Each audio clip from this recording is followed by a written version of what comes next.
আসসালামু আলাইকুম, সবাইকে স্বাগতম জানাচ্ছি ইউটিউব চ্যানেল শহীদ ফর ম্যাথসের পক্ষ থেকে। আজকে আমরা অ্যারিথমেটিক সিরিজ বা সমান্তর ধারা দ্বিতীয় ক্লাস নিয়ে আলোচনা করব। দ্বিতীয় ক্লাসে আমরা সমান্তর ধারা গাণিতিক সমস্যাগুলো দেখব এবং সমাধান করব। যারা এই ক্লাস আজকে প্রথম দেখছে তাদেরকে আমি রিকোয়েস্ট করব আমার প্রথম ক্লাসটা দেখে আসার জন্য। আর প্রথম ক্লাসে আমি বেসিক আলোচনা করেছি কিভাবে ফর্মুলাগুলো ইউজ করতে হয়, ফর্মুলা থেকে আসে, এর প্রতিপাদন আমি দেখিয়েছি। আপনারা খুবই উপকৃত হবেন যদি আমার প্রথম ক্লাস দেখে তারপরে এই দ্বিতীয় ক্লাস দেখেন। তাহলে চলুন শুরু করি।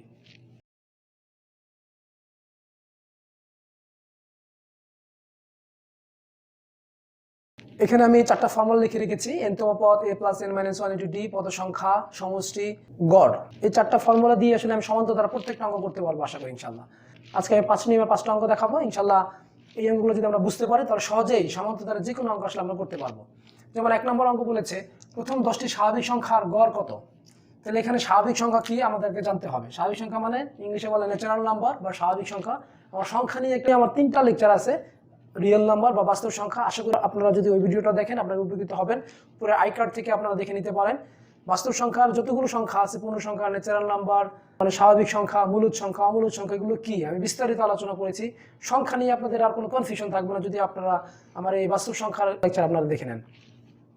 স্বাভাবিক সংখ্যা মানে ন্যাচারাল নাম্বার, ন্যাচারাল নাম্বারকে n দ্বারা প্রকাশ করা হয়। স্বাভাবিক সংখ্যা হলো আমার 1 2 3 4 5 6 7 8 9 এইভাবে পূর্ণ সংখ্যাগুলো 1 থেকে শুরু করে পূর্ণ সংখ্যা যতগুলো যায় এগুলো হলো আমাদের স্বাভাবিক সংখ্যা। আমাদের বলেছে প্রথম 10টি মানে 1 2 3 4 5 6 7 8 9 10। এবার এই যে 10টা সংখ্যার গড় কত। তাহলে আমরা গড় বা এভারেজের নিয়ম জানি যে যতগুলো সংখ্যা থাকবে সবগুলো সংখ্যা যোগ করতে হবে এবং এখানে কতগুলো সংখ্যা আছে এই সংখ্যা দ্বারা আমাদেরকে ভাগ করতে হবে। যেমন আমাদের এখানে যোগ করি 2 আর 3 3 3 6 6 4 10 15 6 21 এবার যোগ করে যত হয় তত থেকে আমার 10 দ্বারা ভাগ করতে হবে। তাহলে এইটাকে যদি আমি এভাবে যোগ করি অনেক সময় লেগে যাবে, বা আমার যদি আরো বড় অঙ্ক হতো আমাদের, যে 10টা না হয়ে আমাকে যদি বলতো 100টি স্বাভাবিক সংখ্যার গড় কত, তাহলে কিন্তু আমাদের এইভাবে 10 11 12 100 পর্যন্ত যোগ করতে হতো। এই জন্য আমাদের গড়ের যে ফর্মুলা আছে, গড় = প্রথম পদ প্লাস শেষ পদ ডিভাইডেড বাই 2, এটা কিন্তু মনে রাখতে হবে। এটা সমান্তর ধারা ক্ষেত্রে এই গড় ফর্মুলাটা প্রযোজ্য। যে যদি সমান্তর, যেটা আমরা দেখতেছি একটা সমান্তর ধারা, মানে সমান্তর মানে সমান যোগ অন্তর, মানে এক পরপর দুটি পদের বিয়োগফল সমান। 2 থেকে 1 বিয়োগ করলে 1 থাকে, 3 থেকে 2 বিয়োগ করলে 1 থাকে, পরপর দুটি পদের বিয়োগফল আমাদের এখানে সমান হয়। এই জন্য এটাকে বলে সমান্তর ধারা বা অ্যারিথমেটিক সিরিজ। তাহলে আমরা এভাবে যোগ করব না, আমরা গড়ের যেখান থেকে ফর্মুলা গড় = আমরা লিখব প্রথম পদ হলো আমাদের 1, শেষ পদ আমাদের 10 ডিভাইডেড বাই 2 সমান সমান আমরা পাচ্ছি 11/2 সমান সমান 5.5। এইভাবে কিন্তু পরীক্ষায় আসে যে যদি আমি ফর্মুলাটা এটা মনে রাখতে পারি সহজেই আমি এইভাবে আমরা গড় বের করতে পারবো। 2 নম্বর অঙ্ক বলেছে 1 থেকে 50 পর্যন্ত জোড় এবং বিজোড় সংখ্যার গড় কত।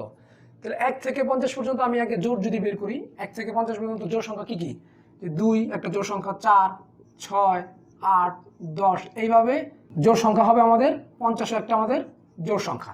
তাহলে এইভাবে জোড় সংখ্যাগুলো গড় চাইছে, তার মানে এগুলো আমাদের প্রত্যেকটা লিখে যোগ করে ভাগ দিতে হতো। তাহলে এটা আমাদের অনেক বড় হয়ে যেত। আমরা এখান থেকে ফর্মুলা ইউজ করব, গড় = প্রথম পদ প্লাস লাস্ট পদ ডিভাইডেড বাই 2। এটাকে ক্যালকুলেশন করলে 26। সেম অ্যাজ আমাকে যদি বলছে বিজোড় বের করতে, তাহলে বিজোড় সংখ্যা কিভাবে হবে, 1 থেকে 50 পর্যন্ত বিজোড় সংখ্যা কিন্তু আমাদের 1 থেকে শুরু, 1 3 5 7, এইভাবে 50 কিন্তু আমাদের বিজোড় সংখ্যা না, তার মানে 49 আমাদের বিজোড় সংখ্যা, 49 পর্যন্ত শেষ হয়ে যাবে আমাদের। তাহলে এগুলো কিন্তু সবগুলো ডিফারেন্স 2, 3 থেকে 1 গেলে 2, 5 থেকে 3 গেলে 2, 7 থেকে 5 গেলে 2, তার মানে এটা একটা সমান্তর ধারা। সমান্তর ধারা হলে আমরা গড়ের ফর্মুলা জানি প্রথম পদ প্লাস শেষ পদ ডিভাইডেড বাই 2। তার প্রথম পদ এখানে আমাদের গড় = লিখতে পারি আমি প্রথম পদ প্লাস লাস্ট পদ ডিভাইডেড বাই 2 সমান সমান 50/2 = 25। তাহলে সেম এস এখানেও আমরা যদি খেয়াল করি যে 4 থেকে 2 বিয়োগ করলে 2, 6 থেকে 4 বিয়োগ করলে 2, 8 থেকে 6 বিয়োগ করলে 2, তাহলে বিয়োগ করলে যেহেতু বিয়োগফল সমান হয় পরপর দুইটা পদের, অতএব আমরা এটা বলতে পারি একটা সমান্তর ধারা। সমান্তর ধারার ক্ষেত্রে এই গড়ের ফর্মুলা হলো প্রথম পদ প্লাস শেষ পদ ডিভাইডেড বাই 2। এরপর আমরা 3 নম্বর অঙ্কটা দেখব। 3 নম্বর অঙ্কটা বলেছে 1 + 5 + 9 + 13 + ... এভাবে ধারাটির 15তম পদ কত হবে, 15তম পদ কত। তাহলে আমরা আগে খেয়াল করবো এটা কি আমাদের সমান্তর ধারা বা গুণোত্তর ধারা কিনা। সমান্তর ধারা আমরা বুঝবো কিভাবে, যদি পরপর দুইটা পদের অন্তর বা বিয়োগফল সমান হয়। যেমন 5 থেকে 1 গেলে 4, 9 থেকে 5 গেলেও 4 থাকে, তার মানে এটা সমান্তর ধারা। তো সমান্তর ধারার ক্ষেত্রে 15তম পদ, যেমন এখানে আমি যদি বলি এটা 4তম পদ কত, তো 4তম পদ 1 2 3 4, 4তম পদ 13। সেরকম এখানে 4 5 6 7 8 9, এবার 15 নম্বর পদ কত হবে, তার মানে আমাকে 4 করে যোগ করে যেতে হবে, এবার 15টা পদ যত হবে ওই মানটা হবে তত। তার মানে আমরা এখানে ফর্মুলা ইউজ করবো, যে ফর্মুলা কি, n তম পদে আমরা ফর্মুলা জানি যে 1 নাম্বার, যে আমরা জানি n তম পদ equal to a plus n minus 1 into d।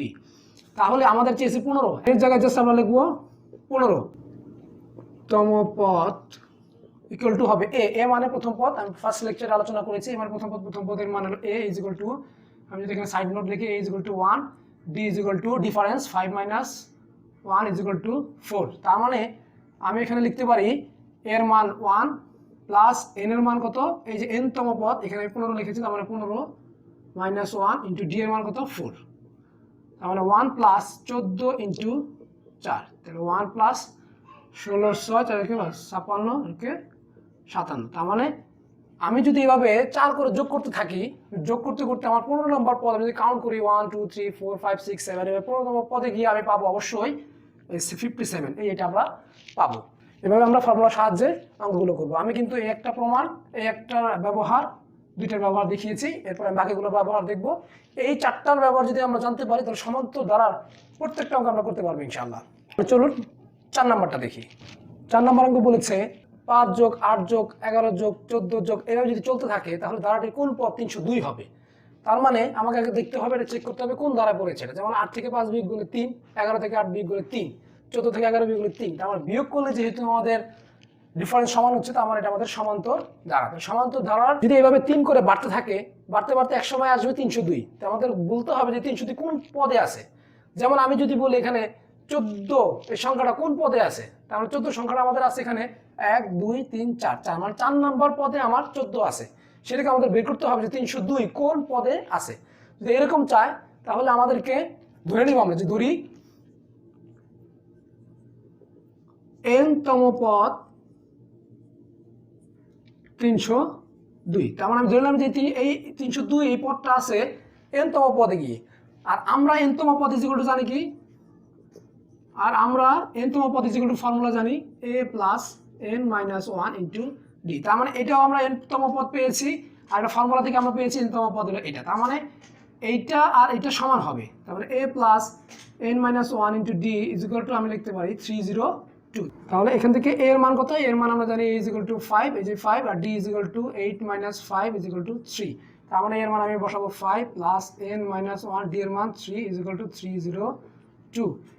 তাহলে এখান থেকে আমি 5টা যদি এই পাশে মাইনাস হয়ে যাবে, n minus 1 into d is equal two বিয়োগ করলে হয় 7 আর 1 9 2, বা n minus 1 is equal to 297 divided by 3। তাহলে 297 divided by 3 is equal to 99, বা n is equal to 99 plus 1 equal to 100। তার মানে n এর মান পাচ্ছি আমরা 100, মানে n তম মানে 100তম পদ পাচ্ছি আমরা 302।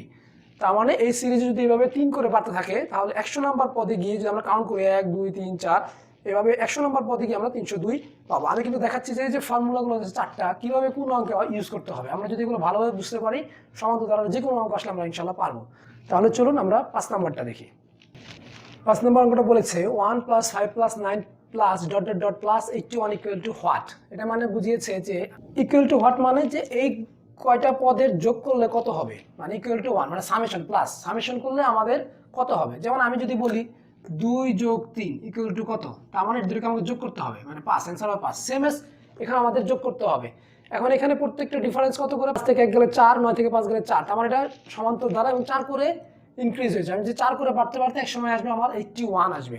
তো আমার ওই পদগুলো আমাদের সামেশন বের করতে হবে। তো সমষ্টির আমাদের ফর্মুলা আছে, সমষ্টির ফর্মুলা হলো আমাদের দুইটা আমি লিখেছি এখানে, Sn = n/2 2a + n - 1 * d, অথবা Sn = প্রথম পদ প্লাস শেষ পদ ডিভাইডেড বাই 2 * n।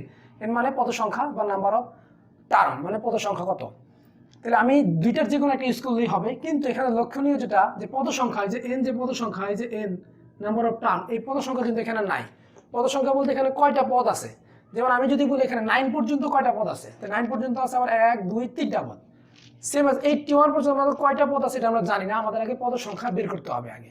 তার মানে 81 আমার কয় নাম্বার পদে আছে, পদ সংখ্যা বের করার জন্য এই যে ফর্মুলা, তো পদ সংখ্যা পদ সংখ্যা আমরা জানি শেষ পদ মাইনাস প্রথম পদ ডিভাইডেড বাই ডি প্লাস 1। তাহলে শেষ পদ হলো আমাদের 81 মাইনাস প্রথম পদ হলো আমাদের 1 ডিভাইডেড বাই ডি। ডি মানে ডিফারেন্স, যে এটা থেকে একটা ডিফারেন্স কত, ডিফারেন্স হলো আমাদের 4 প্লাস 1 ফর্মুলার 1, তার মানে হয় 80/4 প্লাস 1, তার মানে 20 প্লাস 1 সমান 21। তার মানে আমাদের এখানে পদ সংখ্যা হয়েছে আমাদের 21। এখন আমরা বের করবো এটার সমষ্টি। তাহলে সমষ্টির ফর্মুলা কি আমাদের, সমষ্টি এখন আমি দুইটা ইউজ করতে পারি। এখন সমষ্টি আমি এটা ইউজ করতে পারি, এটা ইউজ করতে পারি, অথবা এটাও ইউজ করতে পারি।